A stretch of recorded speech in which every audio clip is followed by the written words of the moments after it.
ഇറാനെതിരെ നടത്തിയ മാരകമായ ആക്രമണത്തിന്റെ ഉത്തരവാദിത്തത്തിൽ നിന്നും ഒഴിഞ്ഞുമാറി ട്രംപ്. ഇറാനിലെ സ്കൂൾ ആക്രമിച്ച് കുട്ടികളെ കൊലപ്പെടുത്തിയത് അമേരിക്കയുടെ മിസൈലാണെന്ന വാർത്ത പുറത്തു വന്നതിന് പിന്നാലെ ഉരുണ്ടു കളിക്കുകയാണ് പ്രസിഡന്റ് ഡൊണാൾഡ് ട്രംപ്. ഇറാന്റെ പ്രത്യാക്രമണത്തെ ഭയന്നാണോ ഇത്തരത്തിൽ പ്രതികരിക്കുന്നത് എന്ന ചോദ്യവും ഇവിടെ ഉയർന്നു വരുന്നുണ്ട്. മാധ്യമപ്രവർത്തകരുടെ ചോദ്യത്തിനാണ് തനിക്കറിയില്ലെന്ന് പറഞ്ഞ് ട്രംപ് ഒഴിഞ്ഞു മാറിയത്. ഇറാനിലെ സ്കൂളിൽ ടൊമഹോക്ക് ക്രൂയിസ് മിസൈൽ പതിച്ചെന്ന റിപ്പോർട്ടുകളെ കുറിച്ച് തനിക്ക് കൃത്യമായ വിവരമില്ലെന്ന് ഡൊണാൾഡ് ട്രംപ് പറഞ്ഞു. US സൈന്യമാണ് ഈ മിസൈൽ പ്രവർത്തിപ്പിക്കുന്നതെന്ന് പരക്കെ അറിയപ്പെടുന്ന സാഹചര്യത്തിൽ ഇറാന് എങ്ങനെ ആ മിസൈൽ ഉപയോഗിക്കാൻ കഴിയുമെന്ന ചോദ്യത്തിനാണ് ട്രംപ് കൃത്യമായി ഉത്തരമില്ലാതെ കുഴങ്ങിയത്. ലോകത്തിലെ ഏറ്റവും ശക്തമായ ആയുധങ്ങളിൽ ഒന്നായ ടൊമഹോക്ക് മറ്റ് പല രാജ്യങ്ങളും ഉപയോഗിക്കുകയും വിൽക്കുകയും ചെയ്യുന്നുവെന്നും ട്രംപ് പറഞ്ഞു. ഇറാനും ചില ടൊമഹോക്കുകളുണ്ട്. എനിക്ക് അതിനെക്കുറിച്ച് വേണ്ടത്ര അറിയില്ല. അക്കാര്യം അന്വേഷണത്തിലാണെന്നായിരുന്നു ട്രംപിന്റെ മറുപടി. കുട്ടികൾ കൊല്ലപ്പെട്ടതിൽ ഇറാൻ അമേരിക്കയെയും ഇസ്രായേലിനെയും കുറ്റപ്പെടുത്തി രംഗത്തെത്തിയിരുന്നു. എന്നാൽ അമേരിക്ക ആരോപണം നിഷേധിക്കുകയും സംഭവം അന്വേഷണത്തിലാണെന്നും പറഞ്ഞു.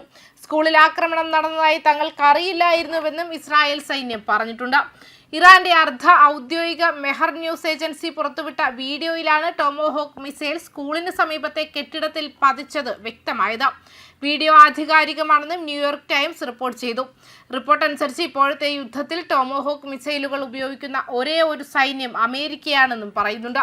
ഇറാന്റെ ഇസ്ലാമിക് റവല്യൂഷണറി ഗാർഡ് കോർപ്സുമായി ബന്ധപ്പെട്ട ഒരു നാവിക താവളവും ഒരു മെഡിക്കൽ ക്ലിനിക്കും ഉൾപ്പെടെയുള്ള സൗകര്യങ്ങൾക്ക് സമീപമാണ് ആക്രമണം നടന്നത്.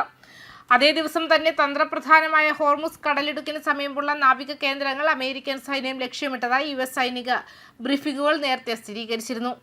അതേസമയം ആക്രമണത്തെക്കുറിച്ച് അന്വേഷണം നടത്തണമെന്ന് അമേരിക്കയിലെ ഉന്നത ഡെമോക്രാറ്റിക് സെനറ്റർമാർ ആവശ്യപ്പെട്ടിരുന്നു.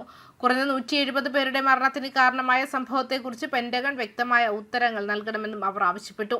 ഫെബ്രുവരി 28-ന് ഇറാനെതിരായ US ഇസ്രായേൽ ആക്രമണങ്ങളുടെ ഉദ്ഘാടനത്തിനിടെ മിനാബിലെ പ്രാഥമിക വിദ്യാലയത്തിന് നേരെയുണ്ടായ ബോംബാക്രമണത്തിൽ 6 നിയമസഭാ അംഗങ്ങൾ ഞായറാഴ്ച വൈകുന്നേരം നടത്തിയ സംയുക്ത പ്രസ്താവനയിൽ പറഞ്ഞു. സ്കൂൾ കുട്ടികളെ കൊല്ലുന്നത് ഭയാനകവും ഒരു സാഹചര്യത്തിലും അംഗീകരിക്കാൻ കഴിയാത്തതുമാണ്. ദേശീയ സുരക്ഷാ പാനലുകളിൽ ഉന്നത ഡെമോക്രാറ്റുകളായി സേവനമനുഷ്ഠിക്കുന്ന സെനറ്റർമാർ പറഞ്ഞു.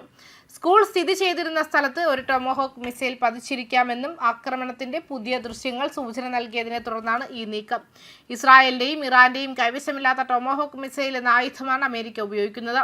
മിനാബിലെ പ്രാഥമിക വിദ്യാലയത്തിന് നേരെയുണ്ടായ ബോംബാക്രമണം സംഘർഷത്തിൽ മരണസംഖ്യ വർദ്ധിച്ചു വരുന്നതിന്റെ പ്രതീകമായി മാറിയിരിക്കുന്നു.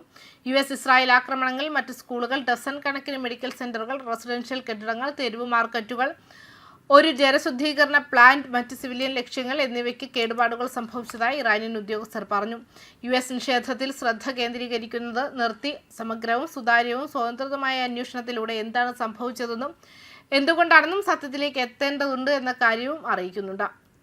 ന്യൂസ് ഡെസ്ക് കർമ്മ ന്യൂസ്.